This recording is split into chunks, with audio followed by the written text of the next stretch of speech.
Howdy folks, welcome back to another Out of Spec Renew video. Today you join me here with this 2016 Chevrolet Volt. I don't normally work on hybrids or plug-in hybrids, but the Volt is a little bit of a weird use case. So a little bit of a longer range plug-in hybrid, and unfortunately GM has kind of orphaned these cars, particularly the first generation. It's really hard to get parts and stuff for the first gen Volts. The second gen is a little bit of a better situation, but they're still not super well supported. This particular car came in because customer had issues with it going into turtle mode and such. They actually took it into the Chevrolet dealer, one of the dealers here locally, and they were told that it needed a BECM, or Battery Energy Control Module. That's basically the BMS. The second gen Volts actually have an extended warranty coverage for the BECM because the problems are so prevalent on these cars. However, this car happens to be about 800 miles past the end of the warranty, which is 150,000 miles. So because of that, it would have been an out-of-pocket cost for the customer at the dealership to have the work done, and the cost was pretty high. I want to say it was somewhere north of $3,000 to do that work. So they opted to bring it here instead, and I'm going to go ahead and put a new BECM in it for quite a bit cheaper. So this will be my first time doing one of these on one of these cars. I don't really have a ton of experience working on GM stuff, and I know that it's going to have to be programmed, so hopefully I can actually use GM's programming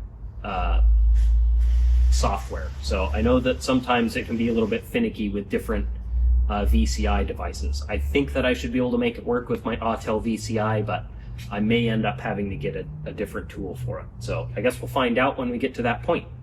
But without further ado, let's get into this thing.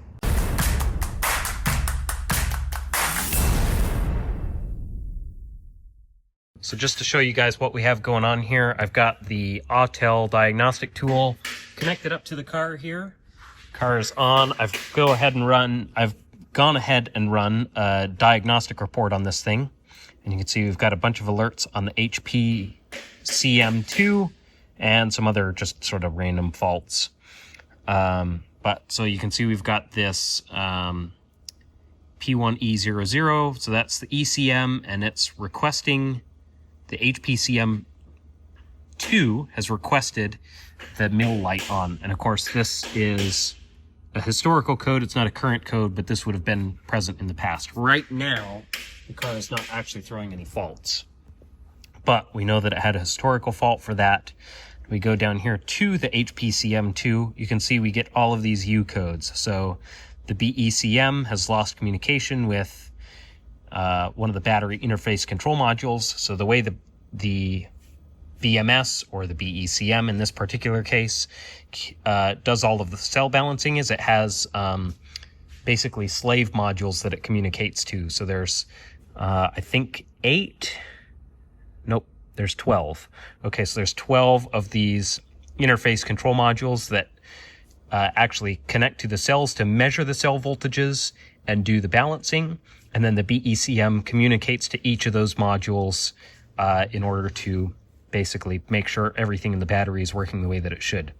And basically, if you look at the technical service bulletin for this particular type of failure mode, for this extended warranty recall item, all of these U codes are textbook failure for the BECM. So all of these U codes, we have them for every single module.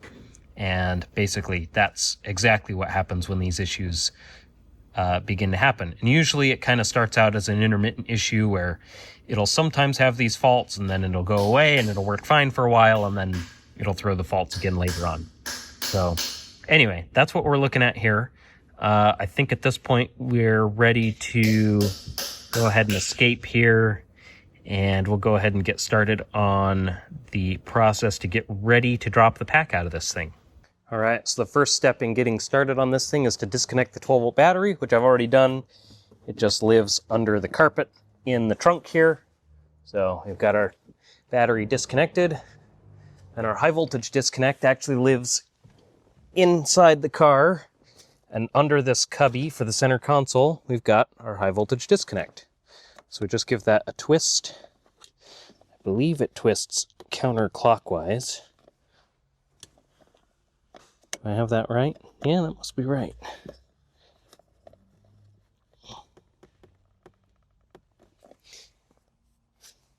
Apparently I've got to twist pretty hard on it. I've never actually moved one of these before. Oh, so we want to pull up. Is that right? 1 off, 2, rotate. Oh, then we pull up, then we rotate it more. There we go. So it's actually got a fuse in it, just blade style fuse. We'll put that up on the dash where we can see it. And now we can raise the car up and start pulling the pack. Okay, so we've got the car up in the air. I've already removed the bottom panels from it. They're actually sitting right here off to the side. It's actually missing the cover that would go under the motor and stuff. Looks like it got ripped off at some point a long time ago. But all of our connections on the battery are all just right here on the front. So we've got our coolant inlet and outlet. We've got 2 low voltage data connectors. We've got some smaller high voltage connectors for ancillary options like heater, AC compressor, that good stuff. And then we've got our larger one up there for the motor. So I'm going to go ahead and drain the coolant out here first, and then we can start disconnecting everything electrically. So I've never actually dealt with these style coolant hose connections before. They don't look too terribly difficult, but because these coolant lines are hard lines, I hope that it doesn't put up too much of a fight to try and get this thing out of here. And yeah, getting this undone might be a little tricky. I might almost even need 2 separate tools for this. Oh, I got one side out.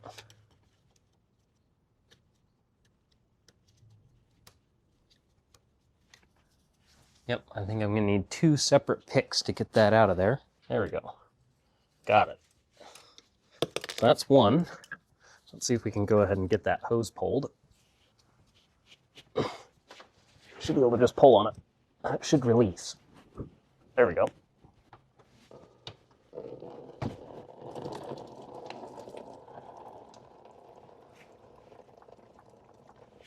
Okay. Seems to have worked out all right. I guess I'll just kind of push that up there. Which is not really a good place to position it because it's a hard line. It's just perpetually in the way. Well, I'll try and get the other one out. We'll get all the coolant drained, and then I should be able to disconnect our high voltage connectors and everything after that. I think the only other thing keeping us from unbolting the battery is just a couple ground straps that are a little ways back there towards the rear. All right, so I got both coolant hoses off. I also, as you can see, disconnected our low voltage connectors here. Now what's left is to disconnect the high voltage connectors on here. And these are all just pretty conventional. You just pull the red tab back, like so. They're a little bit jammed up with dirt. Oh, that one came off easy. There we go. So they all just pull back, push up on this orange tab to release it initially. At least that's the idea. And I think it'll only pull out a little ways, and then we have to push on this green tab to get it off the rest of the way. But oh, there we go. Just like that. So there's 1. There's 2. Almost, anyways.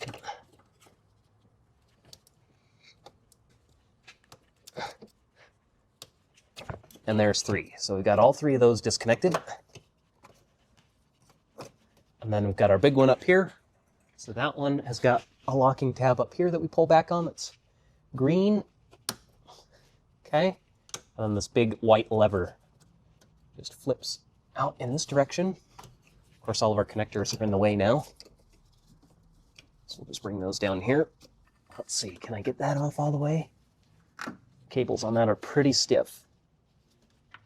And now everything's in my way.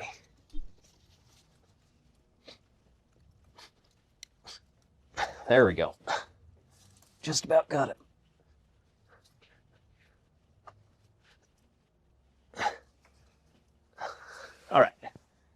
have to work that back and forth just a little bit to get it out, but you get the idea. So now that we've got everything disconnected here underneath, coolant lines, electrical connectors, ground straps, we're ready to drop the pack. Now, because this pack is such a weird shape, it's actually a T. So we've got this long, narrow section through the middle of the car, and then under the rear seats, we've got this wider section that would make up the top of the T. So I've had to rig up just some blocking on the table so that I can actually remove all the bolts to be able to take the battery out of there. So we're going to lower it into place onto my jig here. So this will support the long section. I've got an additional 4x4 back there to hold the longer section in the rear. And then once we've got that down into place, we can start pulling all the fasteners out, and then this pack should just drop right out of here. Okay, there we go. So the pack is fully removed. And you can see really just how tall this is compared to a pack in most typical EVs. Most of them would be, maybe 4, 5, maybe at the most 6 inches tall, where this thing is probably over a foot. Here in the middle section where it's tallest, it might even be, close to 18 inches, I would guess. But yeah, at this point, all that's really left to do is to get the lid opened up on this, which should be pretty simple. We've just got a bunch of fasteners around the perimeter of the lid. We should have a couple fasteners on the top here where the high voltage disconnect lives. And then this whole thing. Oh, and of course we have some fasteners here on the front. I'll probably dry up the coolant here just so we don't get any coolant into the battery case when we take the lid off. But it's pretty simple to get this thing opened up, I think. I was kind of hoping that maybe I could have pulled the lid off with this under the car, but I just don't think that we have enough clearance here. It would have made things a lot easier trying to realign it, because getting this thing lined up could be a little tricky, although I guess no more tricky than any other pack on any other car, really. So yeah, I guess we'll go ahead and get this thing wheeled out and work on opening up the lid here. Okay, I got the battery wheeled out from under the car here. And I actually kind of wiped it all down and just vacuumed it off just to get all the dust off.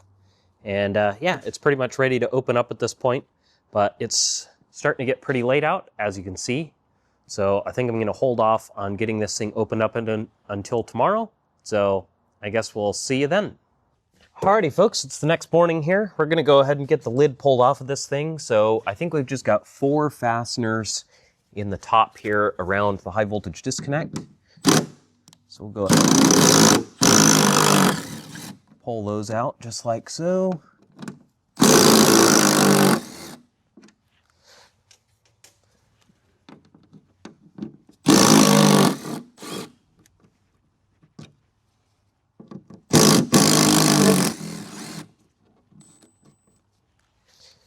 Okay, so that's all of those out. And I'm just going to work my way around the perimeter, pull out all of these bolts, and then we should be able to pull the lid off. All right, got all the fasteners out of the lid. My dad's going to give me a hand here. We're going to pull the lid off of this thing. Ready? Okay, up we go. Oh, the gasket's stuck. There we go. Bingo. That was easy. Alrighty, so at this point we're ready to start pulling our BECM out. So I've actually printed out the service manual instructions for this. So there is a specific order in which all of the connectors are supposed to be unplugged, and then again when they get plugged back in when this thing is reassembled. I do know that if you do not follow the correct order for the connectors, you can actually damage this thing. So it's important to follow the correct order. So I'm actually kind of facing this thing the wrong way, but if we put it right there, so we want to unplug them on this side from this, starting at the green connector here. So 1, 2, 3, 4, and then we want to go to the other side, 5, 6, 7, 8. So we're just going to unplug them in the order that it says to. So I'm just going to pop out all of the locking tabs here real quick. Maybe. That one's pretty stiff. Jesus.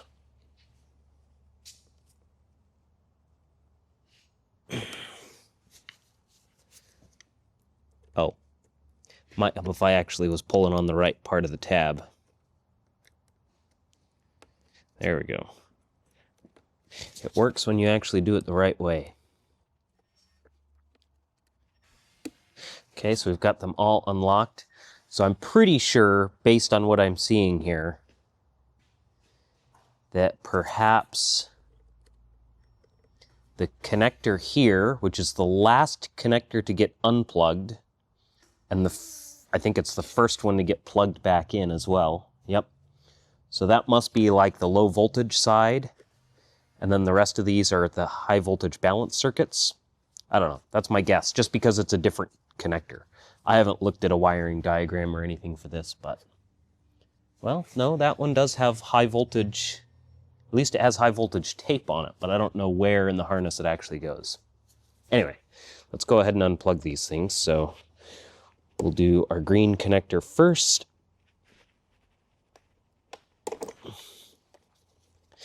I'll just work along our harness here. And of course, all these are color-coded, so you'd have to try pretty hard to get any of these wrong. And they probably are indexed as well. Maybe they are, maybe they aren't. But they are all different colors. And the colors correspond with where they go in the box.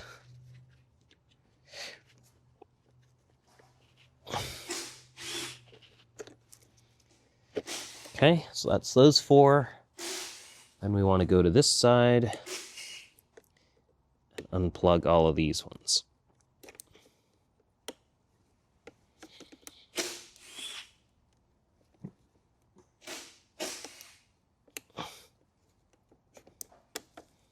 Oh, apparently I locked that one back in by accident.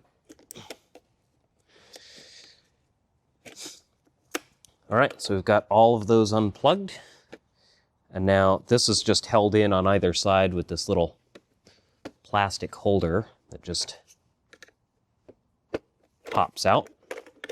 And then we can remove the whole box, just like so. All right, so on the left here, we've got our old BECM that we just pulled out of the battery. And then in the bag here, we've got our brand new one, straight from GM. Go ahead and set this bag out of the way.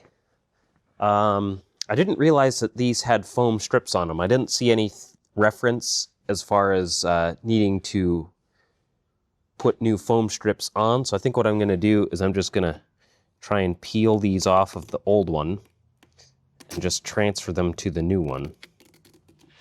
They seem to peel off pretty easy. And I think that's probably just to keep the lid from rattling against it, or something along those lines. It just kind of has double-sided tape on the bottom. They do show it with the foam strips in the diagram in the service manual, so. There we go.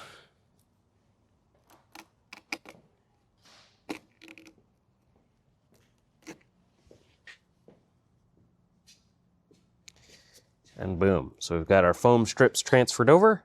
Now we should be able to install our new one back where it goes, get everything plugged in. All right, so we've got our new BECM with the foam strips transferred over. So we should be able to just slot this in here, just like so.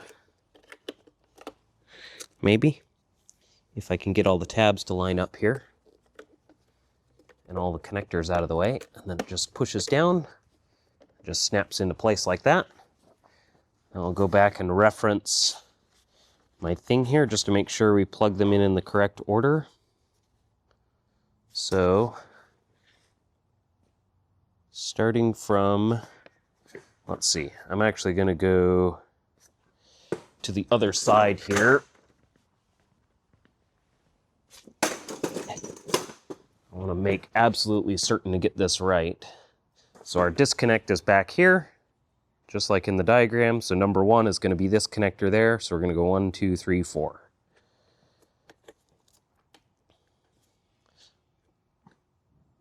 So that's 1,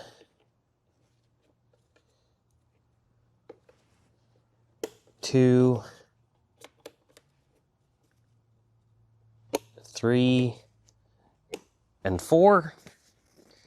And if we flip pages here, then we're going to go 5, 6, 7, 8. So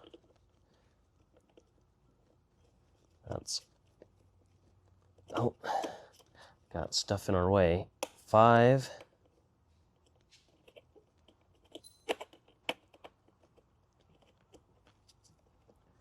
6, 7, and 8. So just the reverse order of how we plugged everything in. I'll go ahead and lock all of our little tabs in here. And there we go, installed. All right, I got all the sealing surfaces on the battery cleaned off, as well as on the bottom of the lid, got the gasket all clean, so we're ready to get the lid back on here.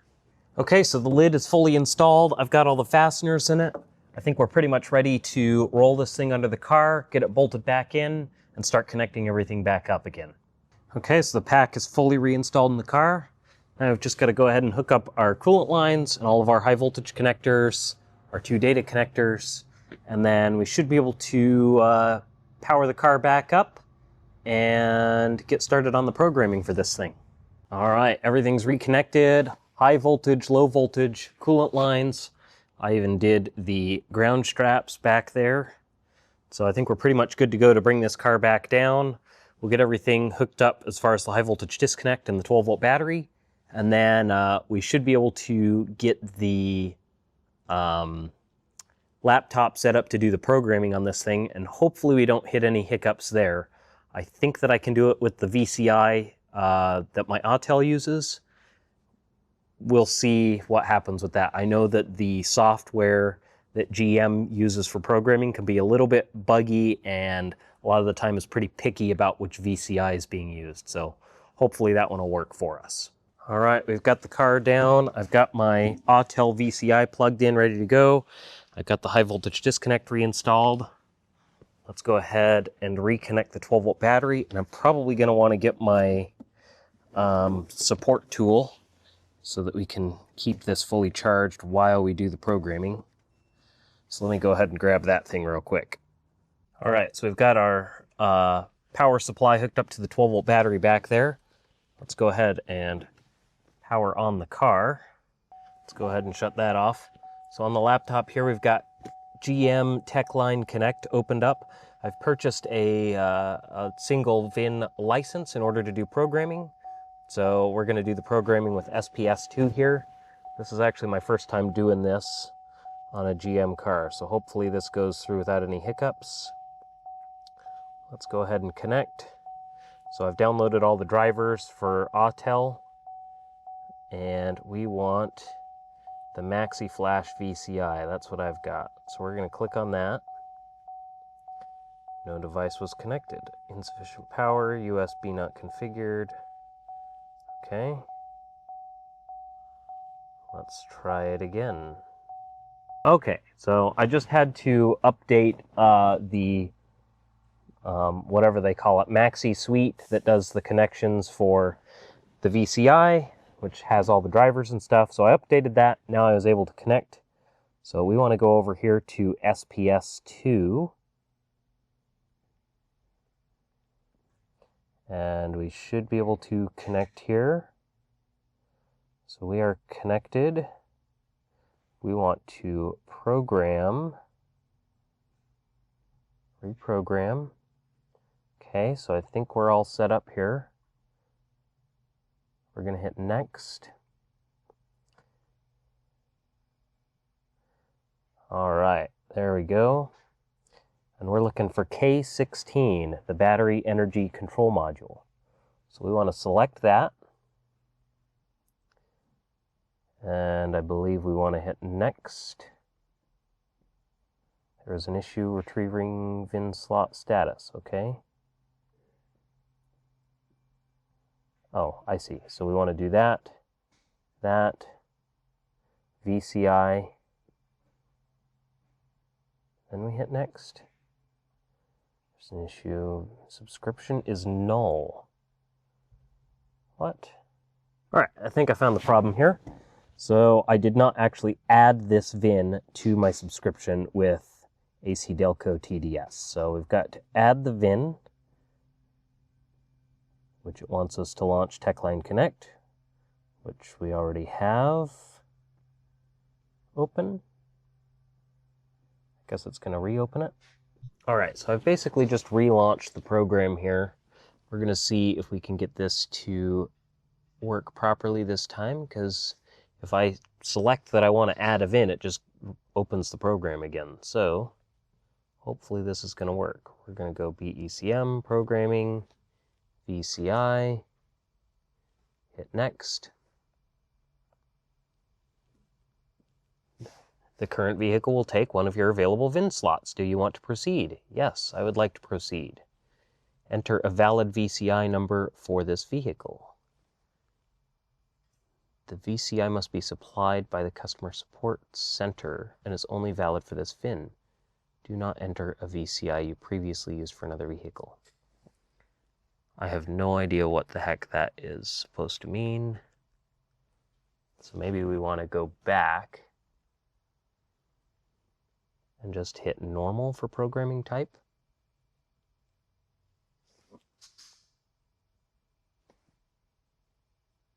Proceed. Okay, Maxi Flash VCI. Yes.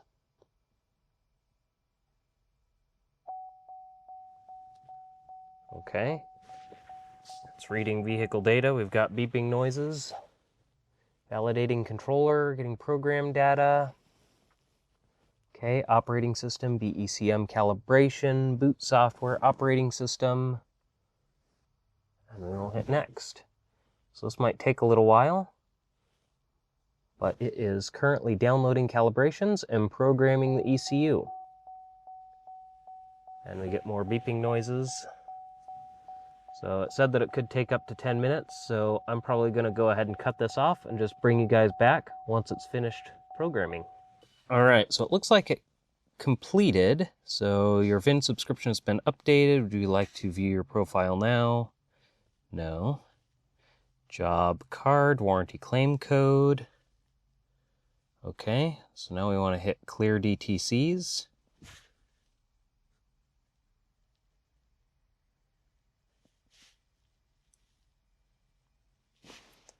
Let's see if our check engine light goes away here. It's taken a moment to do its thing.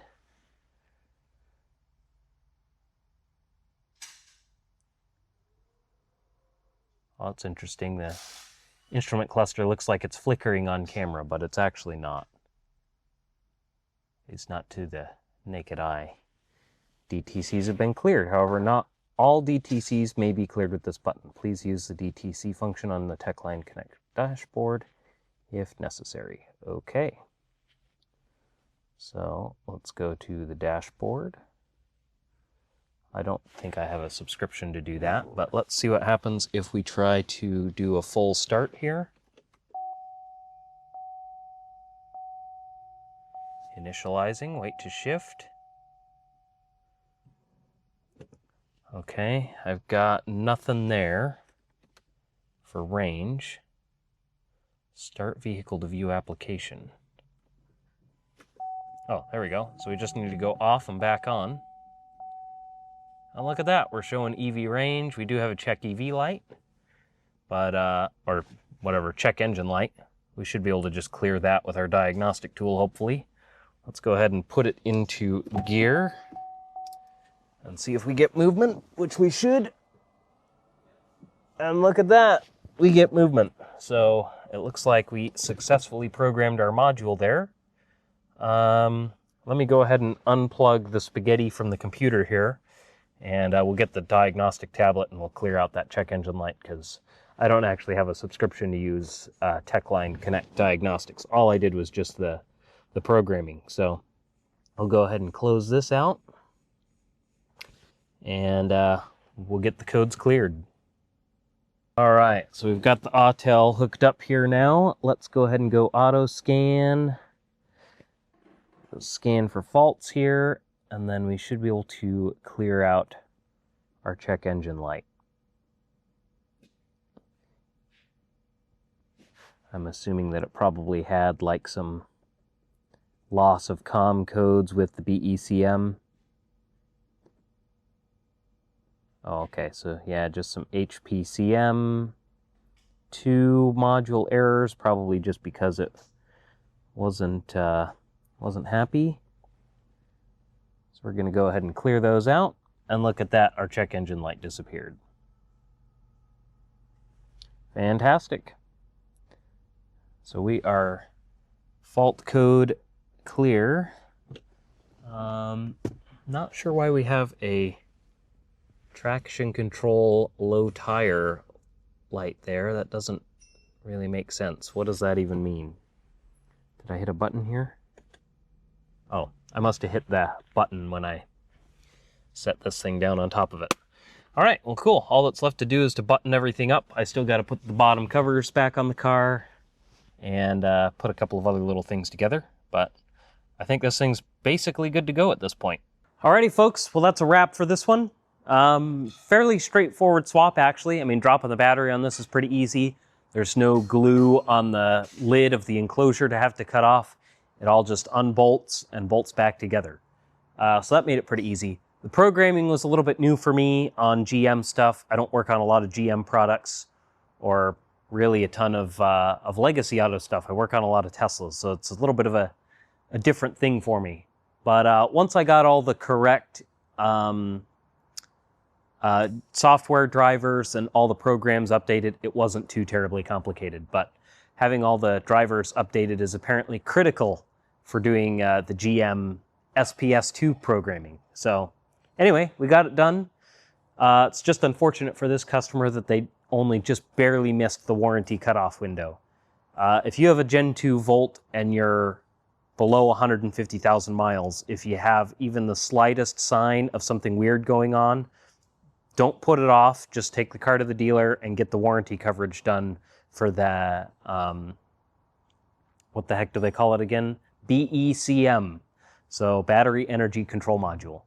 It's a known problem. There's a service bulletin for it, and there's extended warranty coverage. So you want to get it taken care of if you can.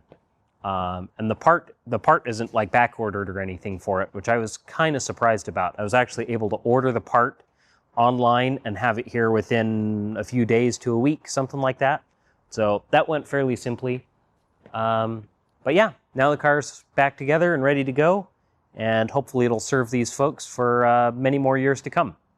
So, as always, thanks for watching.